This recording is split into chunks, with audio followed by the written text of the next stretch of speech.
Oke, halo guys, balik lagi sama saya Neri. Nah, di video kali ini saya akan membahas perbandingan trigonometri sudut istimewa sekali, gitu ya. Nah, sebenarnya perbandingan trigonometri sudut istimewa itu udah banyak orang yang bahas ya. Kalian bisa searching di YouTube, di Google gitu ya. Udah banyak orang bahas gimana cara mendapatkannya, gimana cara menghafalnya supaya mudah gitu ya. Nah, tapi di sini saya langsung saja memberikan perbandingan trigonometri sudut istimewa gitu ya. Silahkan kalian pandangi, kalau perlu kalian catat. Jadi ini sudut istimewa itu pada dasarnya itu cuma ada 5. Oke, nah dan mereka itu semuanya itu sudut lancip. Sedangkan sudut istimewa yang sudut tumpul itu pada dasarnya bisa diperoleh menggunakan sudut-sudut istimewa yang ada di sini. Oke, nah kalau itu sudut istimewa itu cuma ada 5 ya.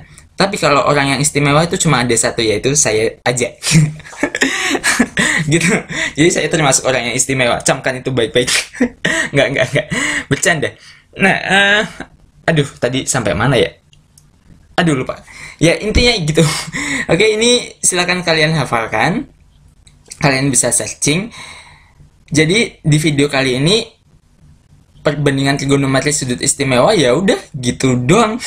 Nggak ada yang lebih ya, kalian cuma menghafalkan saja. Tapi di sini video ini nggak lucu kan kalau cuma sebentar, nanti banyak yang protes gitu. Nah, jadi di sini nanti saya selanjutnya akan membahas beberapa soal yang merupakan ya bisa dibilang kolaborasi antara materi-materi yang sudah saya bahas sebelumnya tentang trigonometri, termasuk perbandingan trigonometri sudut istimewa ini. Jadi tanpa basa-basi lagi, mari kita langsung saja lihat contoh soal tentang trigonometri. Oh ya, buat kalian yang belum nonton video-video saya yang sebelumnya, penjelasan saya tentang materi-materi sebelumnya, silahkan kalian cari di description ya. Di situ ada 3 video kalau tidak salah. Saya sudah membahas 3 video tentang trigonometri. Oh ya, jangan lupa juga di like dan subscribe video saya. Oke, langsung saja ya kita lihat contoh soalnya.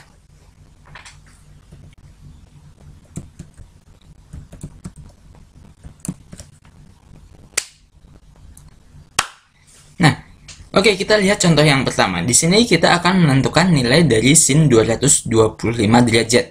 Dengan catatan, ini tanpa menggunakan kalkulator. Kalau kalian menggunakan kalkulator, ya pasti lebih cepat pakai kalkulator dong. Nah, tapi di sini kita akan melihat bagaimana menggunakan apa yang sudah kita pelajari sebelumnya untuk menentukan nilai dari sin 225 derajat ini. Nah, perhatikan ini. Saya tulis dulu soalnya. Sin 200 sin 225 derajat. Oke, ini bisa saya ubah menjadi sin 180 ditambah 45 derajat. Seperti itu. Ya enggak? 225 itu kan sama dengan 180 ditambah 45. Ya dong, jelas. Nah, selanjutnya perhatikan ini. Ini kan 180 derajat. Berdasarkan yang sudah kita pelajari sebelumnya, kalau di sini bentuknya 180 derajat, maka namanya tidak berubah, guys. Jadi nanti di sini nanti ada sin 45 derajat. Namanya tidak berubah. Jadi yang tadinya sin, dia tetap sin. Sekarang kita akan menentukan tandanya. Untuk menentukan tandanya, kita lihat 225 itu ada di kuadran mana? Coba, di sini saya akan menggambarkan salib sumbu. Seperti ini coret-coretan aja. Nah, seperti ini. Ini salib sumbu. Nah, di sini itu 0 derajat ada di sebelah sini. Oke, di sini 90 derajat, di sini 180 derajat. Berarti 225 itu ada di sekitar sini ya, guys. Karena di sini udah 270 derajat. Berarti 225 itu ada di kuadran 3. Oke. Nah, kalau di kuadran 3 itu yang positif itu cuma tangan, guys. Sedangkan sinus itu nilainya negatif. Berarti nanti di sini ada tanda negatifnya. Seperti itu. Jadi, kalau kalian belum memahami cara menentukan tandanya atau untuk cara menentukan dia berubah apa enggak, itu silahkan kalian berkunjunglah ke video-video saya yang sebelumnya tentang perbandingan trigonometri sudut berelasi. Oke, kita lanjutin. Ini tinggal sedikit lagi, kita tinggal masukin. Berarti ini sin 45 derajat. Ini kan sudut istimewa nih. 45 derajat itu sudut istimewa. Nilainya itu, sinnya itu setengah akar 2. Berarti nanti sin 225 derajat itu nilainya minus setengah akar 2. Seperti itu. Selesai. Mudah bukan? Yang penting kalian paham dan betul-betul mengerti. Jadi pastikan kalian memahami video-video saya yang sebelumnya. Selanjutnya kita akan melihat contoh yang kedua yang mungkin masih ada hubungannya dengan contoh pertama ini. Oke, selanjutnya kita akan lihat contoh yang kedua. Di sini kita akan menentukan nilai dari sin 400 derajat dikali sin 120 derajat. Oke. Nah, idenya sama seperti yang di contoh pertama. Sini saya tuliskan dulu soalnya ya. Nah, ini soalnya sin 400 derajat dikali sin 120 derajat. Perhatikan nih, 400 derajat, saya ngubah yang sin 400-nya dulu ya. 400 derajat itu bisa saya tulis menjadi sin dari 360 derajat gitu ditambah 40 derajat. Seperti itu. Gitu ya. Oh ya, ini derajatnya harusnya di luar aja, nggak apa-apa ya. Ya, ini udah terlanjur, it's okay lah ya. Nggak apa-apa. Nah, selanjutnya, sin 120 derajat. Sin 120 derajat itu bisa saya ubah menjadi sin 180 dikurangi 60 derajat. Gitu. Nah, kenapa saya mengubahnya ke 180? Kenapa tidak ke 90? Ya, pada dasarnya bisa aja. Kalau kalian mau ubah ke 90 derajat, bisa aja. Tapi saya memilih 180 karena dengan mengubah ke sudut 180 atau sudut 360, saya tidak perlu bingung mengubah namanya gitu. Jadi namanya kan nggak berubah ya kalau 180 dan 360. Jadi saya tinggal menentukan tandanya. Seperti itu. Nanti saya akan memperlihatkan cara yang kedua yang mengubahnya ke 90 derajat gitu ya. Ini kita lanjutkan terlebih dahulu. Berarti ini sama dengan, ini kan 360 derajat. Berarti nama sinnya tidak berubah. Ini menjadi tetap sin 40 derajat. Nah, perhatikan 400 derajat itu ada di kuadran mana sih guys? Lihat, kan 0 ada di sini. Kalau balik lagi itu udah 360. Oke. Nah, ditambah 40 derajat. Berarti nanti dia balik lagi ke daerah sini di kuadran 1. Berarti nanti ini tandanya karena kuadran 1 itu semuanya positif. Berarti di sini tandanya positif. Gitu. Lalu dikali 180 derajat dikurangi 60 derajat. Ini 180 berarti tandanya, namanya tidak berubah, tetap sin. Sin dari 60 derajat. Seperti itu. Tandanya berubah tidak? Perhatikan, 120 derajat itu ada di sini guys, ada di kuadran 2. Oke. Kalau kuadran 2 itu yang positif itu sinus. Jadi di sini tandanya positif. Oke. Jadi ya positif aja tandanya gitu. Jadi ya udah tinggal kita hitung. Ini sin 40 derajat ini bukan sudut istimewa ya, jadi tidak bisa dihitung. Saya salah cari contoh ya, tapi kalau mau dilanjutkan boleh sih. Sin 40 derajat dikali sin 60 derajat berapa guys? Sin 60 derajat itu kan sudut istimewa 60 derajat nih. Sinnya itu setengah akar 3. Berarti ini dikali setengah akar 3. Nah, seperti ini. Kalau mau dilanjutkan biar sedikit cantik gitu ya, itu bisa saya tulis menjadi sin 40 derajat gitu dibagi 2 akar 3. Nah, seperti ini. Kalau mau dipercantik, ya nggak cantik-cantik juga sih. Oke, nah ini saya salah ngambil soal. Ini soalnya 40 derajat itu bukan sudut istimewa. Tapi ya nggak apa-apa lah. Kalau mau dilanjutkan, it's okay. Tinggal, kalau mau dilanjutkan, kalian bisa cari sin 40 derajat pakai kalkulator. gitu ya. Nah, selanjutnya saya akan memperlihatkan cara yang kedua yang mengubahnya ke, di sini saya ubah menjadi 90 derajat. Jadi di sini saya copy aja ya, biar nggak panjang ceritanya. Kita lihat apa bedanya. Nah, seperti ini sinnya soalnya tetap sama, yang berubah itu di sini. Di sini 120 derajat itu sama dengan 90 ditambah 30. Benar nggak? Ya, betul. 120 itu 90 ditambah 30. Selanjutnya, seperti biasa, ini sebenarnya 400 derajat juga bisa diubah ke bentuk 90, ya itu terserah kalian aja. Di sini saya nggak mengubah yang ini, soalnya lebih enak ke ubah ke 360 derajat aja. Biar nggak ribet, saya juga nggak ribet. Sin 40 derajat, oke.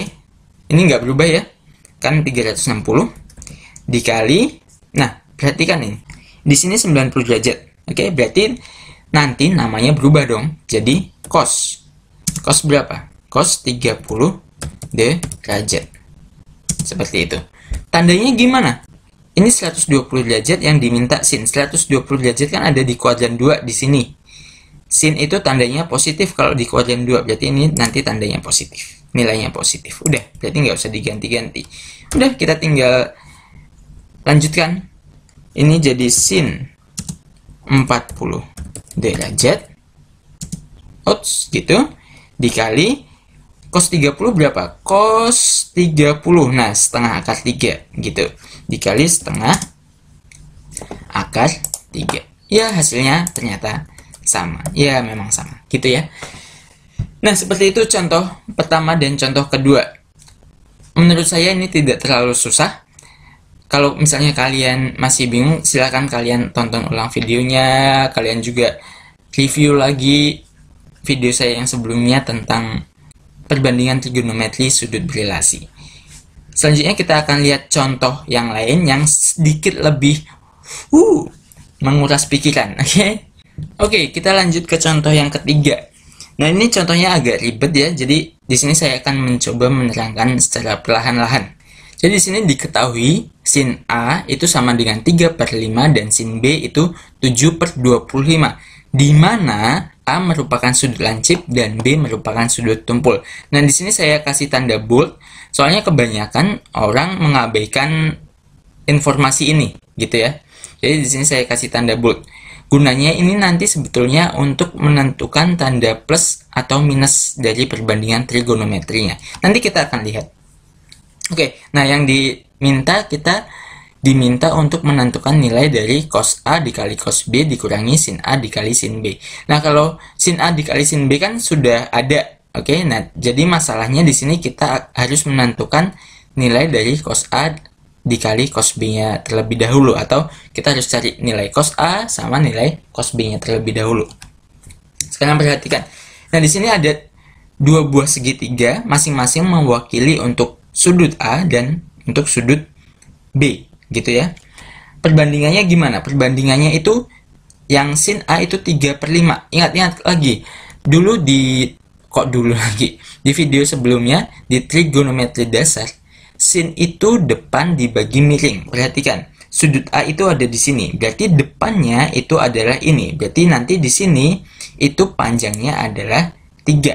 Oke. Nah, sini saya tuliskan 3. Seperti itu. Miringnya adalah 5. Oke, karena di sini kan depan dibagi miring, sin depan dibagi miring. Berarti nanti yang di sini itu panjangnya 5. Oke, berarti nanti saya copy di sini. Ini panjangnya 5. Oke. Nah, lalu dengan menggunakan Pythagoras, kalian harus menentukan ini. Silakan kalian gunakan Pythagoras kalian. Jadi 5 kuadrat sama dengan 3 kuadrat ditambah sesuatu kuadrat. Nah, kalian cari sesuatu kuadratnya itu berapa.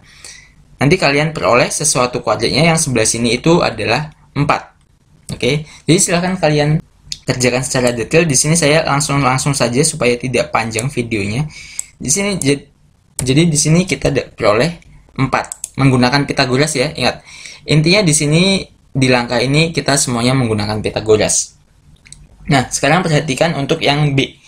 Di sini sin B diketahui 7/25. Kembali lagi, sin itu adalah depan dibagi miring.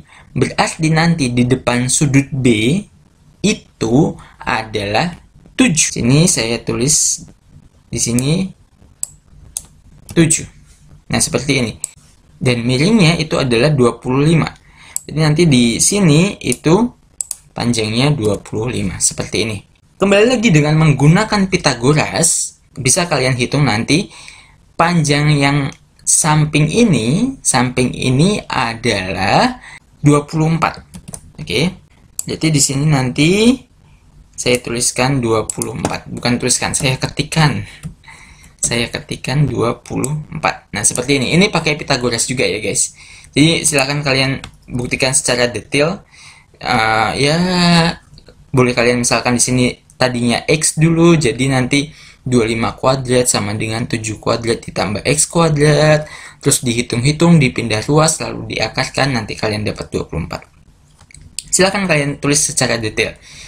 Selanjutnya, setelah memperoleh panjang sisi segitiga ini, A dan B ini, ya sudah, berarti kita bisa memperoleh nilai dari cos A dan cos B-nya. Ya nggak?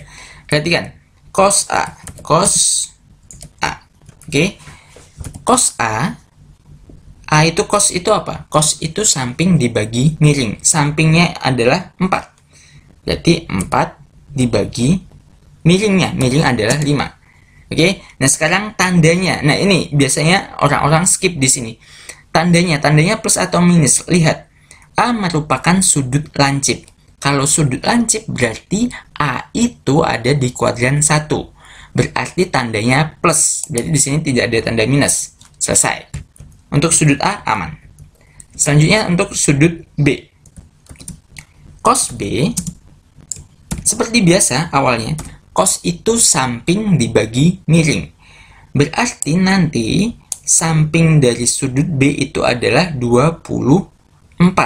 Dan miringnya adalah 25. Jadi nanti di sini 24 dibagi 25. Ingat, cos samping dibagi miring.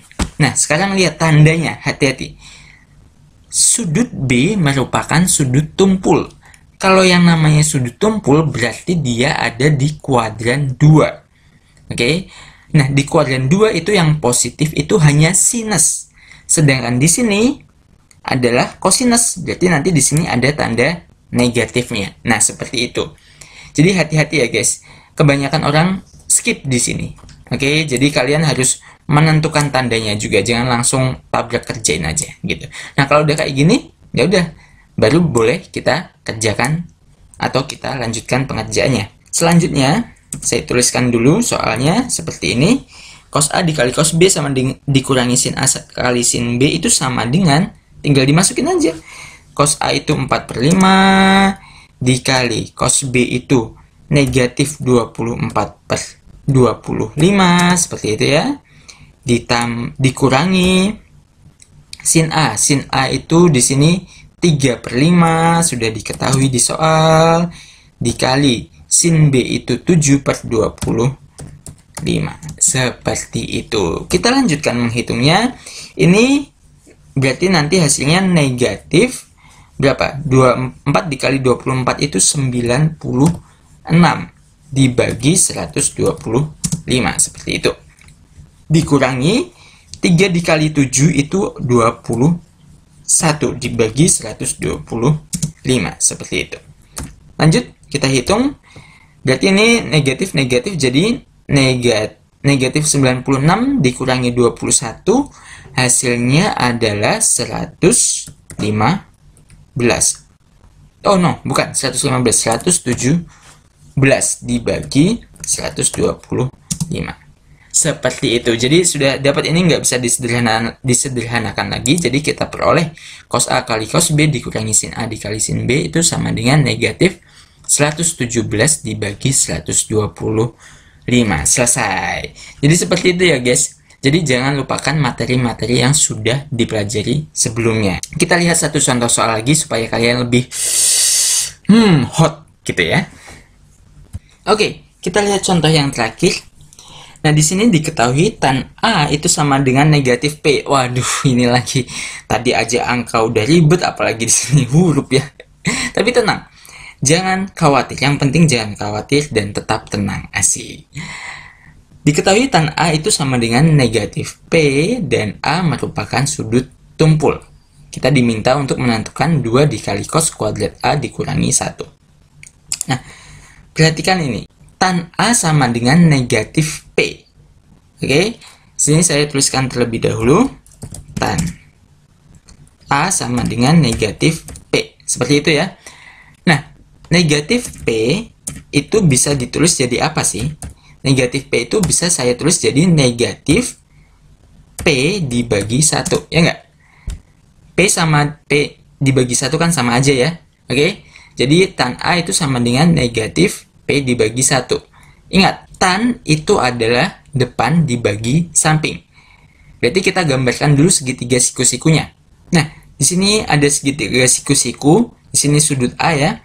Nah, ingat, tan itu adalah depan dibagi samping, desa ya. Berarti nanti depannya sudut A, ini pertama negatifnya itu diabaikan terlebih dahulu ya guys. Pokoknya kalau ada tandanya, ya diabaikan terlebih dahulu ya.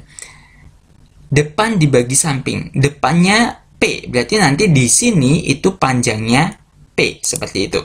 Sini saya copy dulu, ini panjangnya adalah P, seperti ini. Sampingnya adalah 1, gitu ya. Jadi nanti sampingnya di sini itu panjangnya 1, seperti itu. Nah, untuk mencari miringnya gimana? Ya udah pakai Pitagoras lagi, ya enggak? Tapi di sini nanti ada variabel P-nya. Kalau ada variabel P-nya ya dibiarin tetap P aja gitulah ya.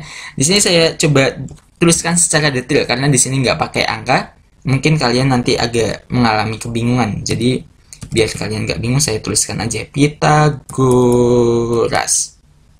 Oke. Nah, Pitagoras kan bilangnya mi kuadrat ya enggak sama dengan d kuadrat ditambah sa kuadrat, seperti ini ya. Miringnya ada nggak? Miringnya tidak diketahui, berarti ya tetap mi kuadrat sama dengan d, depannya itu p, berarti p kuadrat ditambah sa kuadrat, sampingnya itu 1 dikuadratkan ya 1. Lanjut, kalau udah kayak gini berarti mi itu sama dengan akar dari apa? Akar dari ya ini, akar dari ini p kuadrat ditambah 1. Seperti itu, udah selesai. Mudah kan? Jadi sebenarnya lebih mudah nggak pakai angka, soalnya nggak perlu dihitung. Ya udah gini aja gitu ya, nggak perlu ribet-ribet ngitung. Nah, selanjutnya kalau udah kayak gini berarti di sini nanti panjangnya adalah akar dari p kuadrat dikurangi 1. Sebentar, saya copy. Nah, jadi panjang sisi miring itu akar dari p kuadrat ditambah 1. Ya udah, kalau udah kayak gini ya selamat lah, tinggal dimasukin aja lah. Sehingga kita tulis ulang yang akan kita cari seperti ini. 2 dikali cos kuadrat A dikurangi 1 itu sama dengan 2 dikali, perhatikan, cos A. Cos ini kan A ya. Cos itu apa? Cos itu samping dibagi miring. Oke. Sampingnya berapa? Sampingnya 1 dibagi miringnya berapa? Miringnya akar dari p kuadrat ditambah 1, seperti itu ya. P kuadrat ditambah 1. Nah, seperti ini. Oke. Ditutup kurung kuadrat seperti ini. Oh ya, sebentar. Tapi di sini perhatikan di sini. Ini kan A merupakan sudut tumpul, ya nggak guys? Sudut tumpul berarti A itu ada di kuadran 2. Kalau ada di kuadran 2, cosnya nilainya apa? Cosnya nilainya negatif, karena yang positif cuma sinus. Jadi di sini ada tanda negatifnya. Tapi nanti dikuadratin ya balik lagi ke positif ya. Tapi harus disertakan supaya ya esensial lah itu ya.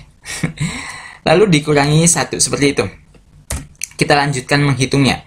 Berarti ini nanti 2 dikali. Nah, ini karena dikuadratkan minusnya hilang ya.